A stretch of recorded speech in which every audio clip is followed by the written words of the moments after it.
ಮನದ ನಿನಾದಕ್ಕೆ ಏನೆಂದು ಹೆಸರಿಡಲಿ ಭಾಗ 49. ಸುನಂದ ಅವರ ಜೋರು ಮಾತು ಕೇಳಿಯೇ ತನ್ನ ಮಾವ ಮನೆಯಲ್ಲಿಲ್ಲ ಎಂದು ತಿಳಿದು ಹೋಗಿತ್ತು ಅವಳಿಗೆ. ತನ್ನ ಅತ್ತೆಯ ಮಾತು ಕೇಳಿ ಭಯದಲ್ಲಿಯೇ ಉಗುಳು ನುಂಗಿ ನಿಂತಳು. ನಾನು ಅಷ್ಟು ಮಾತನಾಡುತ್ತಿದ್ದರು ಮೂಗೆ ಹಾಗೆ ಹೇಗೆ ನಿಂತಿದ್ದೀಯ ನೋಡು ಎಂದು ಮತ್ತೊಮ್ಮೆ ಜೋರು ಮಾಡಿದರು. ಅವರ ಮಾತಿಗೆ ಅದಾಗಲೇ ಅವಳ ಕಣ್ಣು ತುಂಬಿದವು. ತನ್ನ ಅತ್ತೆಗೆ ನನ್ನ ಮೇಲೆ ಕೋಪ ಇದೆ, ಮುಂದೆಯಾದರೂ ಸರಿ ಹೋಗ್ತಾರೆ ಎಂದು ತಿಳಿದವಳಿಗೆ ಅವರ ಮಾತುಗಳು ಅತಿರೇಕಕ್ಕೆ ಹೋಗುತ್ತಿರುವುದನ್ನು ನೋಡಿ ಏನು ಮಾಡಬೇಕು ಎನ್ನುವುದೇ ತಿಳಿಯುತ್ತಿಲ್ಲ. ಹಾಗಂತ ಅವರ ಎದುರಿಗೆ ನಿಂತು ವಾದಿಸಲು ಇವಳಿಗೆ ಬರುವುದಿಲ್ಲ ಎನ್ನುವುದಕ್ಕಿಂತ ಅವರ ಎದುರು ನಿಂತು ಮಾತನಾಡಬಾರದು ಎಂದು ಯಾವಾಗಲೂ ಅವರು ಬೈದಾಗಲೆಲ್ಲ ಮೌನವಾಗುತ್ತಾಳೆ. ಅತ್ತೆ, ದೇವಸ್ಥಾನದಲ್ಲಿ ಫುಲ್ ರಶ್ ಇತ್ತು, ಅದಕ್ಕೆ ಲೇಟ್ ಆಯಿತು ಎಂದು ಧೈರ್ಯ ಮಾಡಿ ಹೇಳುತ್ತಿದ್ದ ಹಾಗೆ, ರಶ್ ಇತ್ತು ಎಂದು ಅಲ್ಲಿಯೇ ಕುಳಿತು ಬಿಟ್ಟರೆ ಮನೆ ಕೆಲಸ ಯಾರು ಬಂದು ಮಾಡ್ತಾರೆ? ಇನ್ನು ಮನೆ ಕ್ಲೀನ್ ಮಾಡಿಲ್ಲ, ಮಧ್ಯಾಹ್ನದ ಅಡಿಗೆ ಮಾಡಿಲ್ಲ, ನಾವೇನು ಹೊಟ್ಟೆಗೆ ತಣ್ಣೀರು ಬಟ್ಟೆ ಹಾಕೋಬೇಕಾ ಎನ್ನುತ್ತಿದ್ದ ಹಾಗೆ, ನಾನು ದೇವಸ್ಥಾನಕ್ಕೆ ಹೋಗಿದ್ದೇನೆ ಎನ್ನುವುದು ನಿಮಗೂ ಗೊತ್ತಲ್ಲ, ನಿಮಗೂ 2 ಕೈ ಇದೆ ತಾನೆ, ನೀವೇ ಅಡಿಗೆ ಮಾಡಬೇಕಿತ್ತು ಎಂಬ ಮಾತು ಗಂಟಲಿನಲ್ಲಿ ಇದ್ದರೂ ಸಹ ಬಾಯಿಗೆ ಬರಲಿಲ್ಲ. ಅದೇಕೋ ಅವರ ಜೊತೆ ವಾದ ಮಾಡಲು ಇಷ್ಟವಾಗಲಿಲ್ಲ. ಬಹುಶಃ ಎಷ್ಟೋ ಹೆಣ್ಣು ಮಕ್ಕಳು ಮಹಿಮಾಳ ರೀತಿ ಪರಿಸ್ಥಿತಿ ನಿಭಾಯಿಸುವಲ್ಲಿ ಸೋಲುತ್ತಾರೆ. ಒಮ್ಮೆ ಅವರ ಎದುರಿಗೆ ನಿಂತು ಮಾತಿಗೆ ಮಾತು ಕೊಡುತ್ತಾ ಬಂದರೆ ಇನ್ನೊಮ್ಮೆ ಈ ರೀತಿಯ ಮಾತುಗಳನ್ನು ಕೇಳುವುದು ತಪ್ಪುತ್ತದೆ. ಇನ್ನು ನಾವು ಬೈದರೂ ಸುಮ್ಮನೆ ಬೈಸಿಕೊಳ್ಳುತ್ತಾಳೆ ಎಂದು ಅವರಿಗೆ ತಿಳಿದರೆ ಬೈಯುವುದನ್ನೇ ನಿಂದಿಸುವುದನ್ನೇ ಒಂದು ಕೆಲಸ ಮಾಡಿಕೊಳ್ಳುತ್ತಾರೆ. ಬೇಗ ಅಡಿಗೆ ಮಾಡ್ತೀನಿ ಅತ್ತೆ ಎಂದು ಹೇಳಿದವಳು ಅಲ್ಲಿ ನಿಲ್ಲದೆ ಬಟ್ಟೆ ಬದಲಿಸಲು ಕೋಣೆಗೆ ಹೋಗಿದ್ದಳು. ಅವಳು ಬಂದಾಗಿನಿಂದ ಒಂದೇ ಸಮ ಬೈಯುತ್ತಿದ್ದ ಸುನಂದ ಅವರಿಗೆ ಅವಳ ಕುತ್ತಿಗೆಯಲ್ಲಿ ಆಗಿದ್ದಂತಹ ಗಾಯ, ಮುಖದಲ್ಲಿ ಆಗಿದ್ದಂತಹ ಆಯಾಸ ತಿಳಿಯಲೇ ಇಲ್ಲ. ರಿತನ್ಯಾ, 1 ನಿಮಿಷ ನಿನ್ನ ಜೊತೆ ಮಾತನಾಡಬೇಕು ಎಂದು ನಾರಾಯಣರಾವ್ ಅವರು ಹೇಳುತ್ತಿದ್ದ ಹಾಗೆ, ನನಗೆ ಕ್ಲಿನಿಕ್ಕಿಗೆ ಟೈಮ್ ಆಗ್ತಿದೆ ಡ್ಯಾಡಿ, ನಾನು ಹೊರಡುತ್ತೇನೆ ಎಂದು ಹೊರಟವಳನ್ನು ಮತ್ತೆ ತಡೆದರು. ನಿನ್ನ ಡ್ಯಾಡ್ ಜೊತೆ ಮಾತನಾಡಲು 5 ನಿಮಿಷ ಸಮಯ ಇಲ್ಲವಾ ನಿನಗೆ? ಯಾಕೆ ಇತ್ತೀಚೆಗೆ ನನ್ನ ಜೊತೆ ಮಾತನಾಡುತ್ತಿಲ್ಲ ನೀನು ಎಂದು ನೇರವಾಗಿಯೇ ಕೇಳಿದರು. ಅಂದು ನಾರಾಯಣರಾವ್ ಅವರು ಪಾರ್ಥನ ಜೊತೆ ಆ ರೀತಿ ಮಾತನಾಡಿದ್ದನ್ನು ತಿಳಿದಾಗಿನಿಂದ ತನ್ನ ತಂದೆಯ ಜೊತೆ ಮಾತನಾಡದೆ ಮೌನವಾಗಿಯೇ ಉಳಿದಿದ್ದಾಳೆ. ಕೈಯಲ್ಲಿ ಹಿಡಿದಿದ್ದ ಬಿಳಿ ಕೋಟ್ ಮತ್ತು ಟೆಥಸ್ಕೋಪನ್ನು ಅಲ್ಲಿಯೇ ಟೇಬಲ್ ಮೇಲೆ ಇರಿಸಿದವರು ತನ್ನ ತಂದೆಯ ಎದುರಿಗೆ ನಿಂತು, ನಿಮ್ಮ ಮಗಳು ನಿಮ್ಮ ಜೊತೆ ಮಾತನಾಡಲಿಲ್ಲ ಎಂದರೆ ಬೇಜಾರಾಗುತ್ತದ ಡ್ಯಾಡ್ ಎಂದಳು. ಇದೆಂತಹ ಪ್ರಶ್ನೆ ಕೇಳುತ್ತಿದ್ದೀಯ ರಿತನ್ಯಾ? ಅವರಿಗೆ ನೀನು ಎಂದರೆ ಎಷ್ಟು ಪ್ರೀತಿ ಎಂದು ನಿನಗೆ ಗೊತ್ತಿಲ್ಲವಾ ಎಂದರು ಅವಳ ತಾಯಿ. ಮಗಳ ಮೇಲೆ ಪ್ರೀತಿ ಇದ್ದರೆ ಸಾಲದು ಮಮ್ಮಿ, ಅವಳ ಆಸೆ ಕನಸುಗಳಿಗೆ ಬೆಲೆ ಕೊಡಬೇಕು ಎನ್ನುತ್ತಿದ್ದ ಹಾಗೆ, ಮಗಳೇ ಯಾಕೆ ಹಾಗೆ ಮಾತನಾಡುತ್ತಿದ್ದೀಯಾ? ನಿನ್ನ ಆಸೆ ಕನಸಿಗೆ ಬೆಲೆ ಕೊಡುವುದರಿಂದಲೇ ತಾನೇ ನೀನು ಆಸೆಪಟ್ಟೆ ಎಂದು ನಿನ್ನನ್ನು ಡಾಕ್ಟರ್ ಓದಿಸಿದ್ದು, ನೀನು ಆಸೆಪಟ್ಟೆ ಎಂದು ಊರಿನಲ್ಲಿ ಕ್ಲಿನಿಕ್ ಮಾಡಿಕೊಟ್ಟಿದ್ದು. ಅದರಿಂದ ಹೆಚ್ಚಿಗೆ ಲಾಭ ಇಲ್ಲ ಎಂದರು ನನ್ನ ಮಗಳ ಆಸೆ. ಅವಳು ಸಮಾಜ ಸೇವೆ ಮಾಡಲು ನಿಂತಿದ್ದಾಳೆ, ಮಾಡಲಿ ಎಂದು ತಾನೇ ನಾನು ಒಪ್ಪಿಗೆ ಕೊಟ್ಟು ಸುಮ್ಮನಿರುವುದು.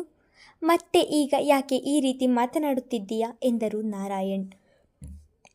ಹೌದು, ನನ್ನ ಎಜುಕೇಷನ್ನನ್ನು ನಾನು ಇಷ್ಟಪಟ್ಟಿದಂತೆ ಮಾಡಿಸಿದ್ರಿ, ಆದರೆ ಅದರಲ್ಲೂ ಕೂಡ ನಿಮ್ಮ ಸ್ಟೇಟಸ್ ಇತ್ತಲ್ಲ, ಮಗಳು ಡಾಕ್ಟರ್ ಎಂದು ಹೇಳಿಕೊಳ್ಳಬೇಕಿತ್ತು, ಹಾಗಾಗಿ ನನ್ನನ್ನು MBBS ಮಾಡಿಸಿದ್ರಿ.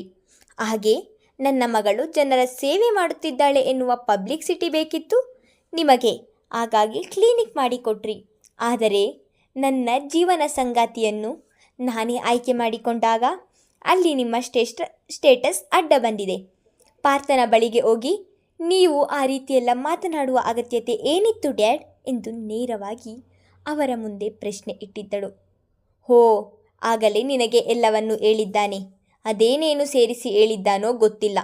ಅವನು ಹೇಳುವುದು ಏನೋ ನಾನು ಹೇಳುತ್ತಿದ್ದೇನೆ. ಎಂದಿಗೂ ನಾನು ಅವನಿಗೆ ನಿನ್ನನ್ನು ಕೊಟ್ಟು ಮದುವೆ ಮಾಡುವುದಿಲ್ಲ, ಪಟ್ಟು ಬಿಡದಂತೆ ಹೇಳಿದರು. ನಿಮ್ಮ ಮಗಳು ಸುಮ್ಮನೆ ಈ ರೀತಿ ಮಾತನಾಡುತ್ತಿದ್ದಾಳೆ ಎಂದು ಹಗುರವಾಗಿ ತೆಗೋಬೇಡಿ. ನಾನು ಅಂದು ಹೇಳಿದ್ದನ್ನೇ ಇಂದು ಹೇಳುತ್ತಿದ್ದೇನೆ. ಮದುವೆ ಅಂತಾದರೆ ಅದು ಪಾರ್ಥನನ್ನು ಮಾತ್ರ, ಇಲ್ಲದಿದ್ದರೆ ಜೀವನ ಪರ್ಯಂತ ಒಂಟಿಯಾಗಿ ಇರುತ್ತೇನೆ ಎಂದು ಕೋಪದಲ್ಲಿಯೇ ಹೇಳಿ ಟೇಬಲ್ ಮೇಲೆ ಇರಿಸಿದ್ದ ಕೋಟ್ ಟೆಥಸ್ಕೋಪ್ ಹಿಡಿದು ಹೊರಗೆ ಹೋಗಿದ್ದಳು. ರೀ, ಪಾರ್ಥ ಒಳ್ಳೆಯ ಹುಡುಗ, ನಮ್ಮ ಮಗಳು ಕೂಡ ಇಷ್ಟಪಡುತ್ತಿದ್ದಾಳೆ, ಮತ್ತೆ ಯಾಕೆ ಈ ಹಠ? ಅವನಿಗೆ ಕೊಟ್ಟು ಮದುವೆ ಮಾಡಿ ಎಂದು ತನ್ನ ಹೆಂಡತಿಯ ಹೇಳಿದ ಮಾತು ಕೇಳಿ ಇನ್ನೂ ಕೋಪಗೊಂಡವರು, ಮುಚ್ಚು ಬಾಯಿ, ನನ್ನ ಮಗಳನ್ನು ಯಾರಿಗೆ ಕೊಟ್ಟು ಮದುವೆ ಮಾಡಬೇಕು ಎನ್ನುವುದು ನನಗೆ ತುಂಬ ಚೆನ್ನಾಗಿ ಗೊತ್ತು. ಈಗಲೇ ಅಪ್ಪ ಮಗಳ ಮಧ್ಯೆ ಇಲ್ಲಸಲ್ಲದನ್ನು ಹೇಳಿ ತಂದಿಟ್ಟು ತಮಾಷೆ ನೋಡುತ್ತಿದ್ದಾನೆ. ಅಂಥವನಿಗೆ ನನ್ನ ಮಗಳನ್ನು ಕೊಡಬೇಕಾ? ಅವನ ಹಠ ಗೆಲ್ಲುತ್ತಾ ಇಲ್ಲ ನನ್ನ ಹಠ ಗೆಲ್ಲುತ್ತಾ ನಾನು ನೋಡಿಯೇ ಬಿಡುತ್ತೇನೆ. ಬೀದಿಯಲ್ಲಿ ಹೋಗುವ ದಾಸಯ್ಯನಿಗಾದರೂ ನನ್ನ ಮಗಳನ್ನು ಕೊಡುತ್ತೇನೆ, ಆದರೆ ಅವನಿಗೆ ಮಾತ್ರ ನನ್ನ ಮಗಳನ್ನು ಕೊಡುವುದಿಲ್ಲ. ಅವರು ಕೂಡ ಅದೇ ಹಠದಲ್ಲಿ ಹೇಳಿದರು. ಒಂದೆಡೆ ಮಗಳು, ಇನ್ನೊಂದೆಡೆ ಗಂಡ, ಈಗ ಇಬ್ಬರಿಗೆ ಸಿಲುಕಿದ್ದು ಮಾತ್ರ ತಾಯಿ. ಭದ್ರಾ, ಈ ಬಾರಿ ಎಲ್ಲರ ಗೆದ್ದೆ ತುಂಬ ಚೆನ್ನಾಗಿ ಬಂದಿದೆ ಅಲ್ವಾ ಎಂದರು.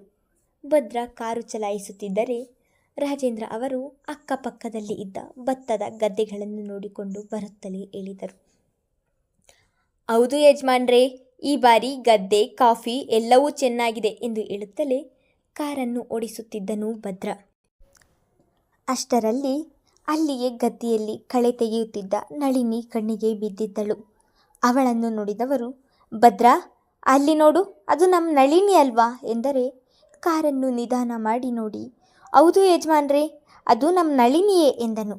ಕಾರನ್ನು ಒಂದು ಬದಿಗೆ ನಿಲ್ಲಿಸಿ ನಳಿನಿಯನ್ನು ಕರಿ ಎನ್ನುತ್ತಿದ್ದ ಹಾಗೆ ಕಾರನ್ನು ಅಲ್ಲಿಯೇ ನಿಲ್ಲಿಸಿ ಗದ್ದೆಯಲ್ಲಿ ಕಳೆ ತೆಗೆಯುತ್ತಿದ್ದ ನಳಿನಿ ಬಳಿಗೆ ಹೋದವರು, ನಳಿನಿ, ಯಜಮಾನ್ರು ನಿನ್ನನ್ನು ಕರೆಯುತ್ತಿದ್ದಾರೆ ಎಂದರು.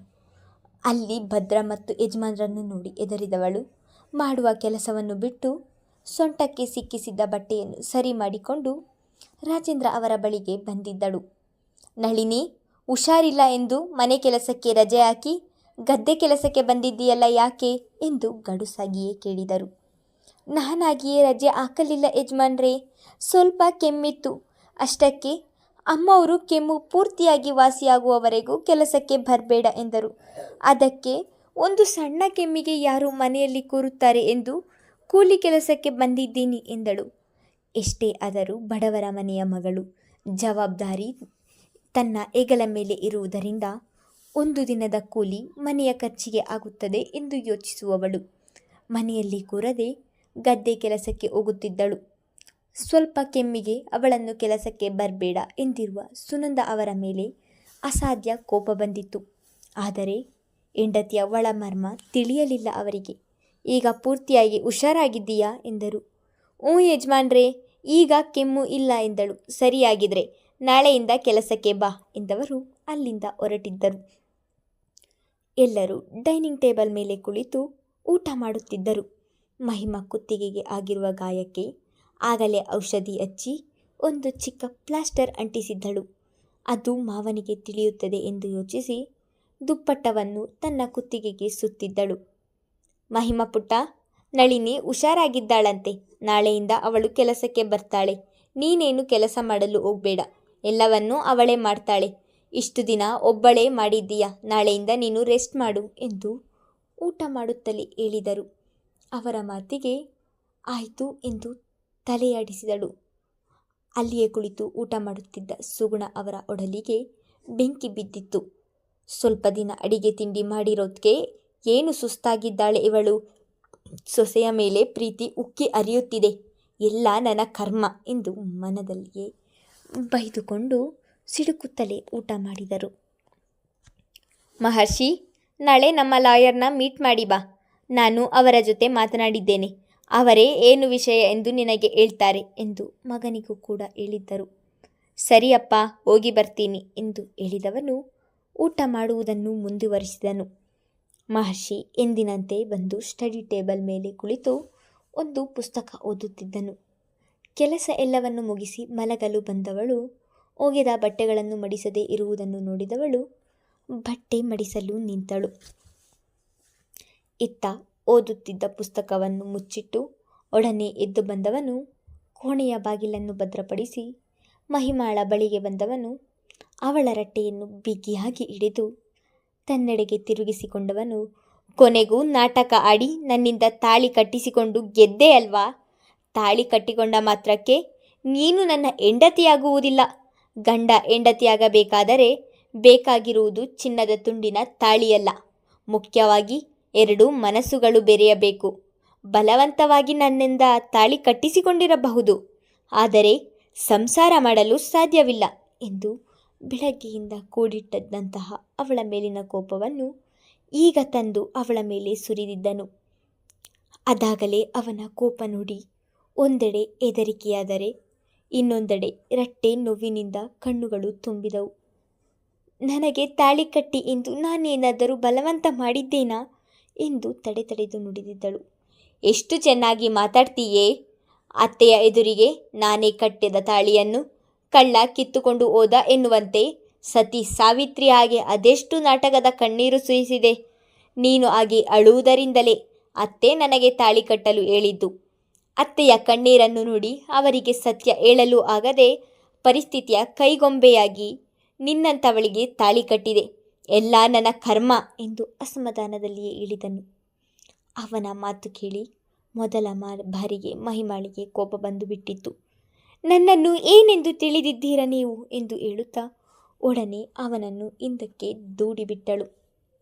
ಮುಂದುವರಿಯುವುದು ಮಹರ್ಷಿ ಮುಂದೆ ಏನು ಮಾಡುತ್ತಾನೆ ಎಂದು ಮುಂದಿನ ಸಂಚಿಕೆಯಲ್ಲಿ ತಿಳಿದುಕೊಳ್ಳೋಣ. ಧನ್ಯವಾದಗಳು.